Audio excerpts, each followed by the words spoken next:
Welcome to That Annuity Show, the podcast that will make you an expert in explaining annuities to your clients. Give us 30 minutes each week and we'll shave hours from your client presentations. Now, here's your host, Paul Tyler.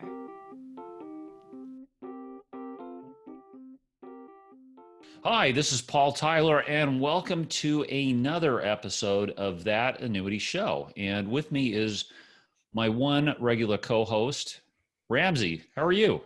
Excellent, Paul. Always great to be here. Excellent. All right. Well, we're missing, two of our other co-hosts are out of action doing actually, some important work for us today. So we're holding down the fort. And but we've got a really, really interesting guest today, Mr. George Castineiras. George, fascinating background, incredibly interesting. You've worked at carriers. You've worked, you launched an entire, you can tell me, I want you to correct me, but this is the story I tell when I talk to people about who you are, is you worked in carrier, you actually set up one of the first insurtech funds, strategic funds inside a carrier. You did a crazy thing, actually did a startup in the annuity and retirement space. And now you're in the VC arena. Okay. Amazing sort of like journey. What did I miss or what did I not, or what should I have covered here? And your sort of background. Just my entire childhood, Paul, but other than that, no, it's actually, I've benefited a great deal from this industry because right out of school, I ended up working for big Fortune 100 insurance companies, not knowing what I was getting myself into. And that was my introduction to employee benefits well over 30 years ago. And I became in love with the whole concept of employee benefits and, really got a good handle on them.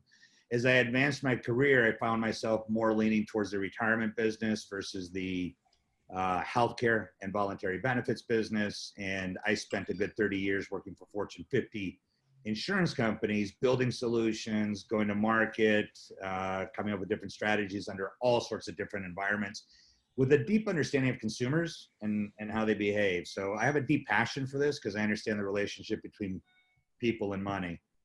But the benefit of working on a large platform is understanding what's possible when you have a lot of resources. The benefit of working in a very small platform, I've had 6 startups, is the risk factor is so significant that you can implode in a minute.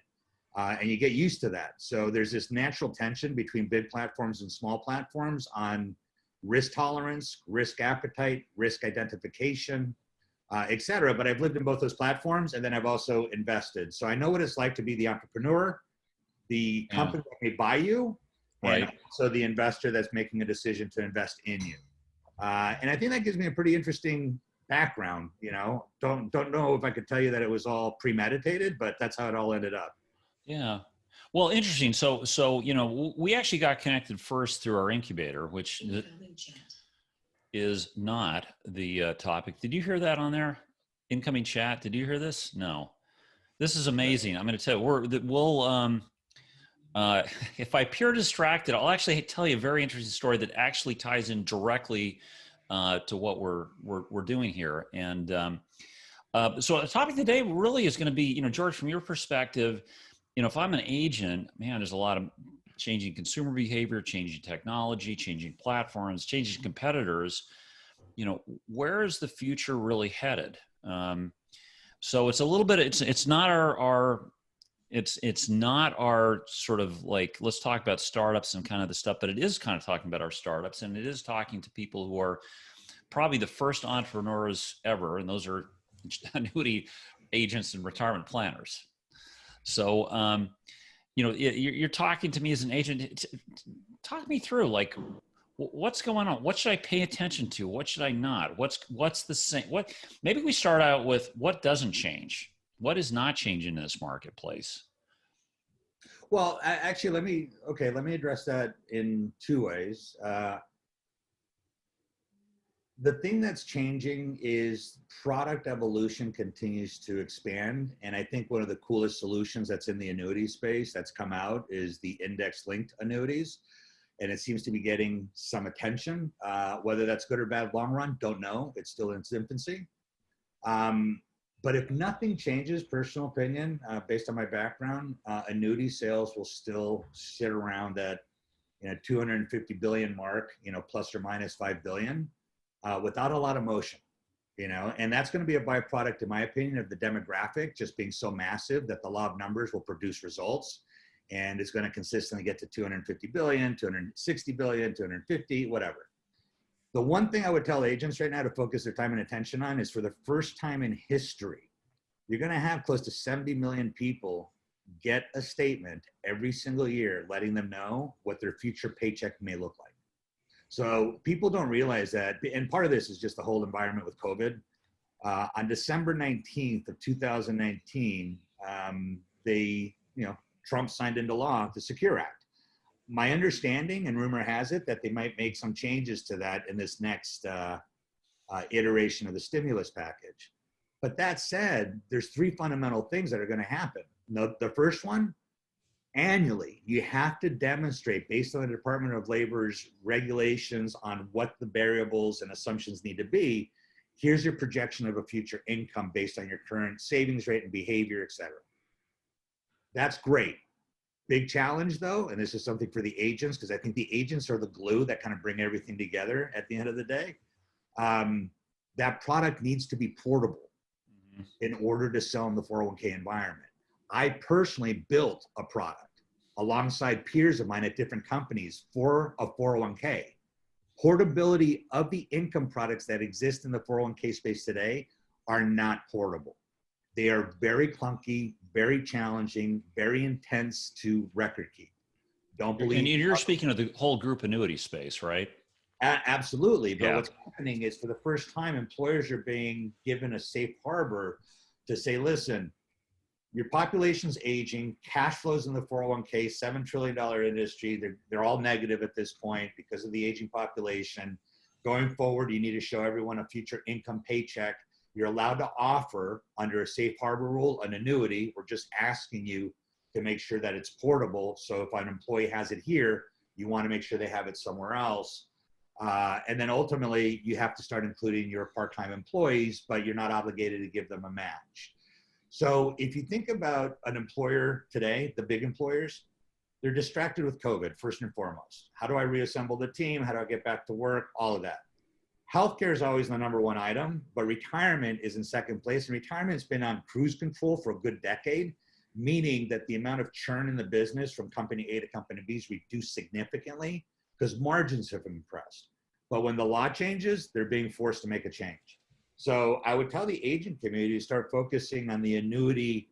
I believe over the next 5 years, there's going to be an annuity boom of sorts relative to what we've seen in the past, because the awareness level on what a guaranteed income and paycheck looks like is going to be in front of about 55 to 60 million Americans all overnight. And it's going to be in perpetuity. Now the question is, what product do they buy? And who are they going to listen to? And that's been a big challenge. If you look at venture investing, in the fintech and insurtech space, it started with fintech, with the PayPals of the world, payment systems, lending. You migrate into insurance, low-hanging fruit, mandatory insurance, property and casualty. You breach into the life insurance realm. No one's touching the annuities all that much. I can count the number of companies that exist at this point that have been presented that are trying to crack that code, and they come out sporadically. I do believe that the Secure Act is going to become a catalyst for awareness, and I'm hoping that the innovation on some of these product solutions advance much more quickly to increase simplification, because of all the products that you see being introduced digitally, it's the one product that's never been sold online, period, end of story. It requires somebody to sell it. Life insurance arguably was the same way, but companies like Ethos, Besto, Ladder have gone to a point where they're actually bonding people online. The question for me is, there going to be someone that can crack the code on explaining an annuity product with the level of transparency that they need to be able to bind online, or connect into an agent that can actually help them and simplify what they need. So that's one of the things that I'm keeping an eye out for as we look at opportunities and investments. But I probably went longer than you wanted me to, Paul and Ramsey, but that kind of gives you a snapshot of what's in my head. And what I would tell the agents, as much as you're meeting clients and you're getting referred into clients by your other clients, any agent, in my mind, that has a business book of sorts or key person executives in these companies that have 401k plans, this is a discussion item that could be very powerful and an opportunity for them. And it's in its infancy. So it's going to be happening in the next 24 months. So there's a few things going on there. So one, we've been big fans of the Secure Act on this show from the very beginning. Spent a lot of time talking about it. So we're 100% aligned with you in that regard. I'm just very interested about two things you mentioned. One was sort of potential growth. We talked about a business that's $200 to $250 billion a year, and what might lead to greater growth. Hopefully, it is the Secure Act. The question I have is, right now, if I'm an agent and I have that conversation with a company, I can talk about the concept, but do I have the supporting infrastructure, the supporting products to offer from the carriers that to fully take advantage of the opportunity as you've outlined it? Like, how much work needs to be done there? Look, at the beginning, Rand, it's a great question. I would say the agents that have the most entrepreneurial wiring are going to be the ones that could probably solve it early. The early adopters that are willing to go and peel the onion back to the nth degree. And I'll give you an example. If the annuity needs to be portable, then how do you make that possible inside of a 401k plan? If you put it inside the 401k plan, that might be a difficult administrative and record keeping transition from point A to point B. So think about it a little bit differently. There's companies, the Hartford, as an example, years ago introduced the deferred income annuity where you would buy units of $10, right? I actually thought that was one of the most brilliant annuity plays, but even that was hard for people to get their arms around. Blueprint Income is another example that started off, I think they're still in New Jersey. I haven't checked on them lately. They launched, I believe, in 2015 timeframe. I love the idea. I just don't know where they're at, but there's an example of a platform that offers more than one. And I think others will follow. It's just, they might've been way too early, but a platform like that, that an agent can get access to, if you will, a shopping mall of annuity solutions that they could actually wrap around the 401k, but not in it, on top of it. So when people migrate, they can actually take it. That's, in my opinion, the first method to enter the space, giving the employer an opportunity to take a look and say, okay, this feels reasonable. It allows them access. The point of access is that change of employment. That's the way I would see the early adoption opportunity for solutions like that. But it sounds like we need more of those, right? We need. Oh, I'm begging for those. In fact, Paul started this. I was working on a solution. I know you've been working historically on a solution, and we have an understanding of the market. And the question is, how do you scale it in a meaningful way? Part of it's going to be product, part of it's going to be user experience, and the other part is going to be timing. I'm hoping the Secure Act creates the awareness, but ultimately more blueprint incomes need to start surfacing. And I do hear rumblings, both in North America and in Canada specifically, of these, like microannuity is another one that I ran across not that long ago. Right. I think the interest is there, but here's the other piece that I've noticed. Very, very, very few, and this is not a slam on the investment community. The investor community, if you took them as a whole and asked them how much they understand the retirement institutional world or the annuity world, or quite frankly, in a broad scale, the insurance world, it's a different animal. And being one that had to go out and pitch to multiple VCs on retirement, the understanding of retirement is at the most nascent level I could ever possibly imagine. I was shocked to believe how many people thought it was the perfect solution for everybody, until I started walking them through and say, no, it's not working for most. In fact, the only people it's working for is the people in this room. Right. You know? Right. But when you go and buy your gum at the Walgreens, it's not working for anybody over there. Right. Nobody. So anyway, I'm passionate about the category, but to answer your question, the more blueprints or versions of that can actually operate and transfer from record keeper to record keeper almost as a hovercraft, that's going to be the first point of entry. The second point of entry is simplified annuities, inside retirement plans with standardization that allows record keepers to pick them up. But I think that's going to be a challenge because there's certain record keepers that don't understand insurance. Yeah. So key point there is it's not, the portability is important because we're talking about multi-premium products. If it were a single premium product, then portability would be presumably less of an issue, right? It's really about having a multi-premium product that can move around or is totally independent of any particular employer. Yeah, look, there's a lot to unpack, George, just what you covered here. First off, Blueprint Income, Matt Carey has done some really creative things with that company. And Ramsey, we probably should get Matt. We should probably get Matt on here and catch up on sort of what he's learned. We should get him on here. We actually, George, Brewer, I'd love to meet Matt because this is an important subject. If you guys can, is Matt running Blueprint? You know, they got bought by a hedge fund. They got bought. I think Matt's, so anyway, we'll find out. Matt, if you're listening, we want to talk to you. We had Blair Baldwin on, Mass Mutual just made a, sort of big bet on Age Up. Really interesting product. It's a whole, kind of hitting a whole part of the annuity income world that hasn't been hit before. To your point about startups and the annuity world, I try to befriend everybody I can find who takes a swing at the space, George, and you're right. They don't understand it. Like, one, I think 2 years ago, I talked to one, I won't name names on this. Great guy, some good support, trying to sell MYGAs, go to the page. And it's like, it doesn't even say annuity on the page. I'm like, friend, you are so out of compliance. You never get past our compliance department. Well, his response was, well, look, if you put annuity on Facebook, nobody wants to click on it. Yeah, that's the problem. Yeah. It's a big problem.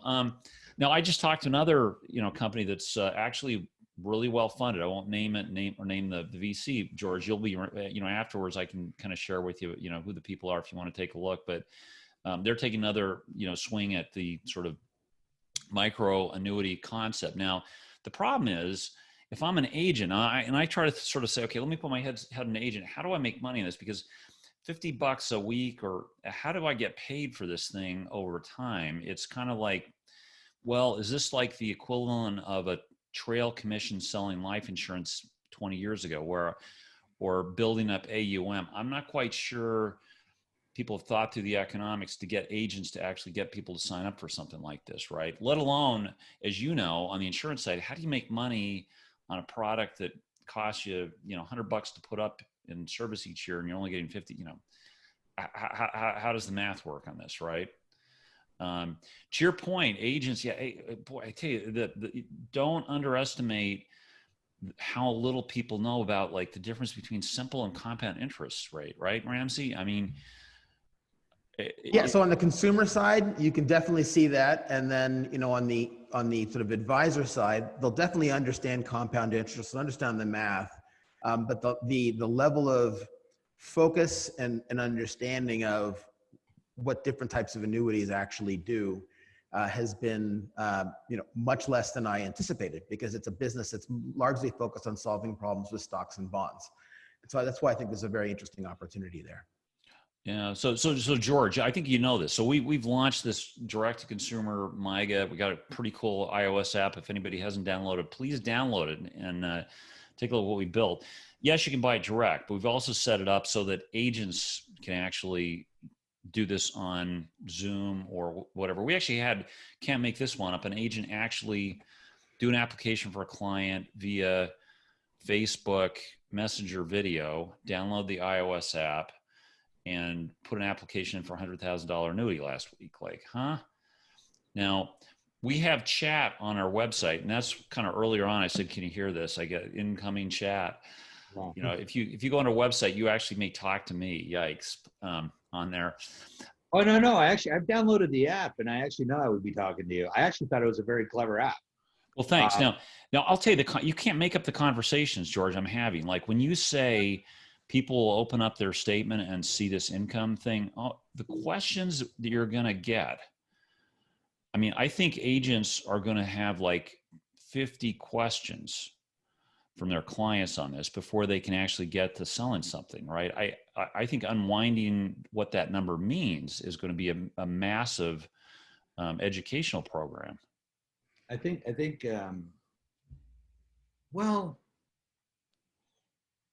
I'm optimistic that that education opportunity curve that we've experienced in our careers gets shortened significantly with the advancement of product development. Okay. I do think there's a comparative model, and I'll share what I mean here. I do think the need for financial advice and advisors is tremendous. The intimidation factor for consumers is super high. I actually tested this when I was running Gibraltar Ventures at Prudential. And one of the things that we recognize, specifically with the younger generation, the older generation wasn't sure who to go to, and they'd go to their friends and family before they'd go to anybody. The younger generation wasn't interested to talk to a professional. They wanted to talk to someone like them that went through it already and solved it. So there's a little bit of a trust factor, but I think it's underlying a intimidation factor, because we live in a world where this category, or the world of finance, is an intimidating discussion for most human beings. Even if you're transplanting a heart, it doesn't matter, you know, if you're the brightest or just someone that's just not even interested in this category. So part of it's going to be product, but the Assurance IQ model, and here's the comparative, their effort is largely focused on Medicare supplement. Complicated as all bloody hell, with a very challenging customer base, which is typically in their 70s. Mm-hmm. There's no way for them to click a button and buy that product. I can tell you that because I have aging parents and I help them, and it's a brutal endeavor. I'm thinking annuities are going to live through a cycle like that, where it's going to be more about volume and simplicity, and just, I hate to say it this way, advising, generating comfort, transaction. Advising, generating comfort, transaction. None of this back and forth. The digital environment needs to get the person ready to understand the value, and then somebody needs to get them over the transom. And what Assurance IQ has done is basically build a network. And I think in this environment, a network that just focused on annuity experts that could be on call, which I think is also a benefit for the these advisors. You don't have to get up. You don't have to go to the house. If you can just gain that trust and say, look, this is how it works. This is what this fee means. And you're able to communicate it in English. It's a huge home run.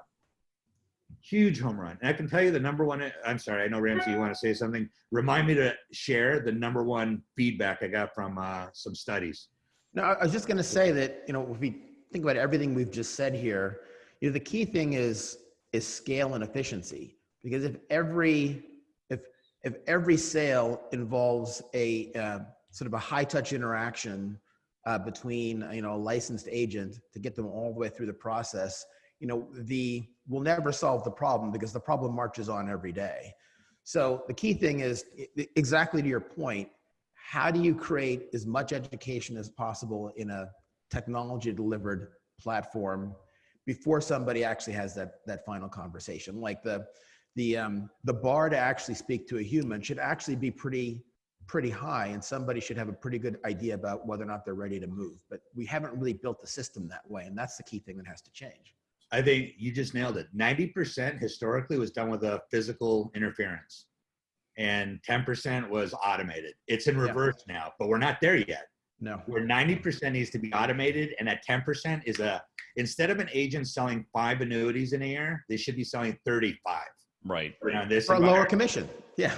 Oh, yeah, absolutely. And they don't have to get in their car. Right. And by the way, they'd make more money at the end of the day. Right. Yeah, so exactly. Take a little, right. So, you know, we're not there. Now it's interesting. I keep getting hit by people saying, oh, listen, we'll have these automated chat solutions. And one is, what are the problems? One is volume, because it takes a lot to get somebody to actually want to talk about retirement. I mean, there is a big barrier there. Now, will this statement prompt it? I don't know. The other is, I'm telling you, these conversations, Ramsey, you've done the same thing. It's like, man, it's hard. These are complex discussions to automate at scale. I've had them come at me from arguing math, like they don't understand even simple interest, right? George, you can't make, I had a woman, tell me I should go back to math class. Because she was looking for money to thought her money should triple, at a 2.65% interest rate annually. Like, okay, I can't insult somebody, and I've had other people come at the angle of, you name it, the brand, where is your company? Is this a bank? Is the FDIC insure this? I want to start saving now for retirement. How long will it take me to get the fund? This is something that's hard to scale because these conversations are so complicated. It's not like, how much life insurance should I buy? Yeah. Which I had with a friend. Now, what I see the interests is, I've had chats with people in their 80s, online chats. You can't make this up. When would this ever have happened in time? Never. Yeah, no, absolutely right. I'm excited about what's ahead. And this is a product that is needed. You're going to have people out there like Fisher Investments that will be bashing it till they're blue in the face. And that's their prerogative, and that's their view of the world.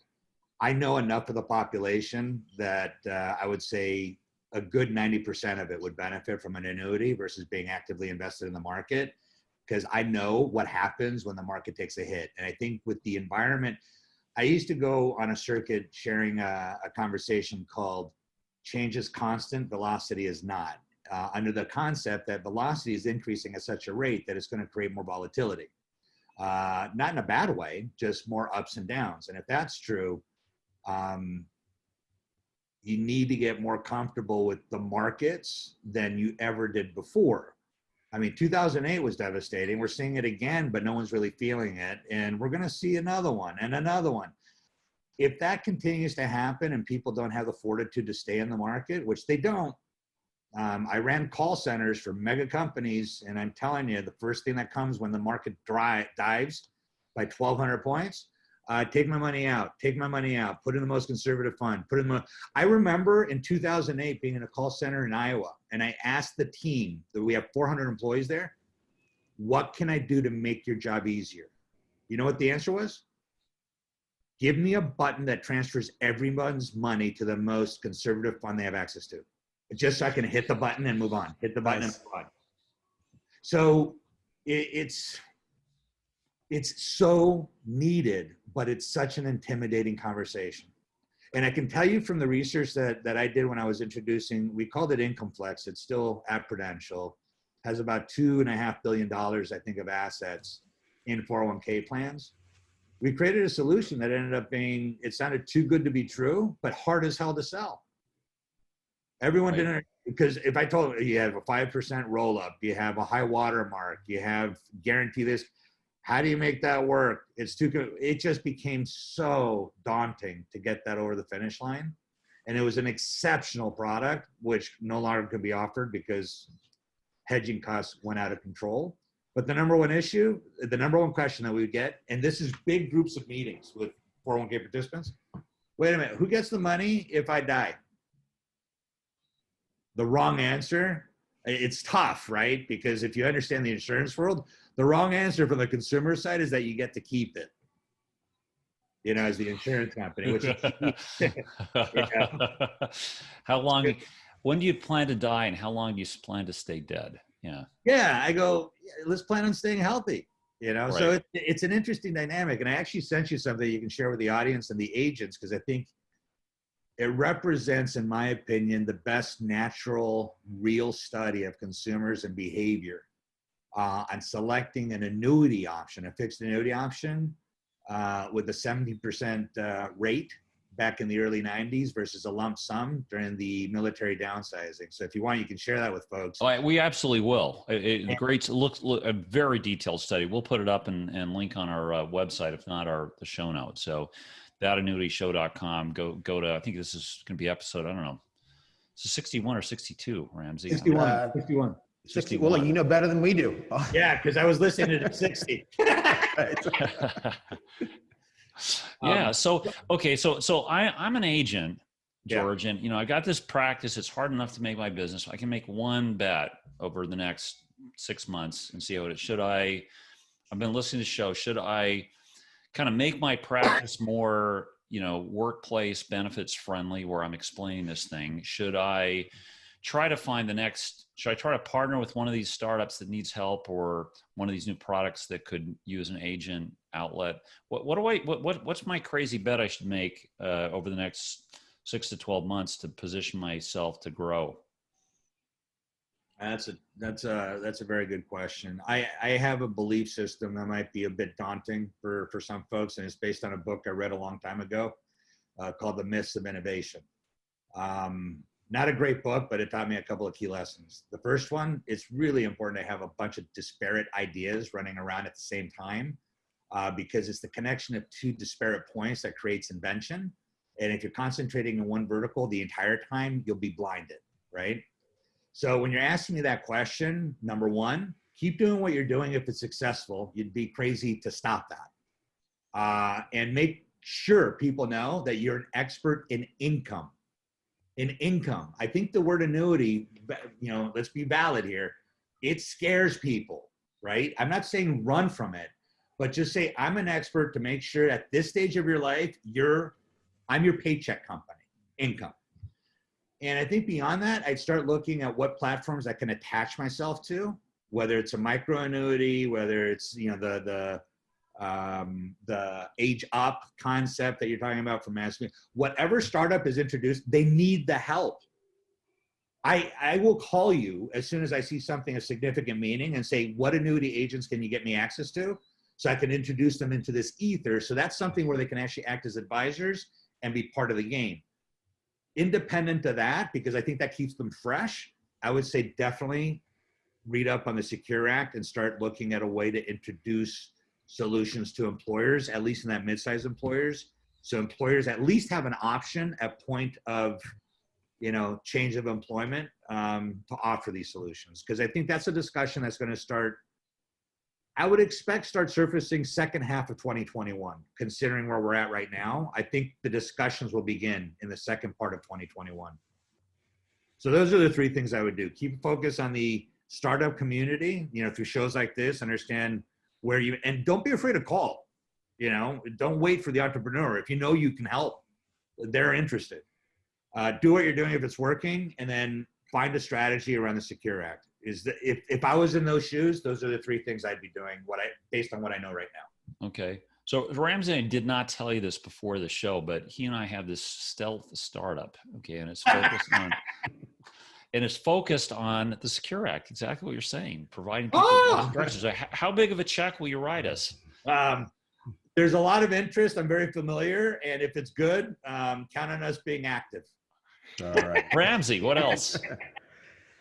Look, I think I agree with everything. I agree with everything you've had to say, and you talk about agents, traditional agents working with startups. I think that's a very interesting opportunity for both. So, over the course of this conversation, we've talked about some other innovators, and sort of what Paul was hinting at is that Paul and I, through my venture, through what he's doing, at NSRE in particular with his app, we're in the same space as those innovators.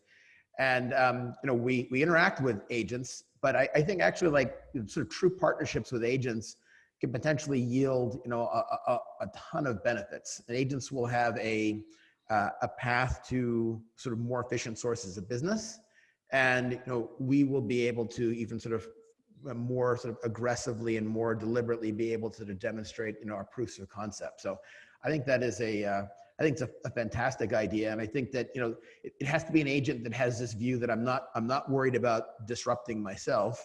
I understand what I can do in the current environment, but I'm looking to what this industry is likely to look like in 5, 10, 15 years. And I want to be a part of that. So I think that's a great call to action for the traditional community. So thank you for pointing that out.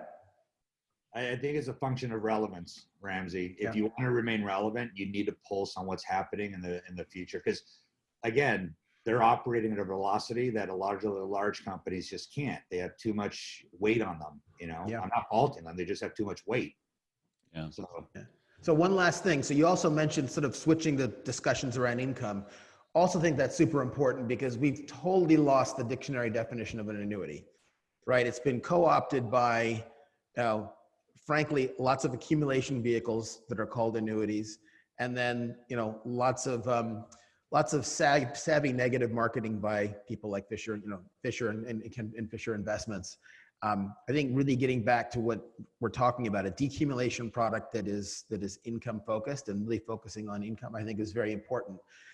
Paul, we don't have Will here to tell us what the compliance issues are around sort of the nomenclature, but that's really ultimately what we're solving for. So sticking with what we're really doing, that is also an extremely important point. Hey, George, listen, thanks so much for your time. If people have questions about trends, VC investing, they want to, agents want to pitch a startup, what's the best way to reach out and connect with you? Reach me at George. So very simple, at Brewer Lane, which is up on the screen. If you see that, it's BREWER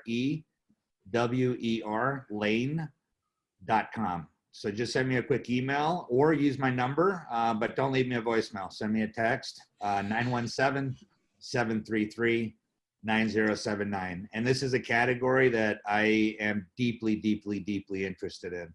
And actually now you, Paul, and you, Ramsey, got my curiosity up. So I'll be setting out an invite for the two of you. All right. Rock and roll. All right. Settle. Okay, awesome. Hey, George, thanks so much for joining, and all listeners, thanks for listening. Look, give us feedback. Tell us what you like, who you'd like to have on here. Make sure you tell friends to listen. Our goal here is really be on the leading edge of annuity ideas that will help serious practitioners. So thanks, and George, Ramsey, thanks for time, and we'll be back next week at the same time. You got it. Thank Awesome. you, guys. Thanks. Thanks for having me. Bye-bye. Thanks for listening. If you've enjoyed the show, please rate and recommend us on iTunes, Stitcher, Overcast, or wherever you get your podcasts. You can also get more information at thatannuityshow.com.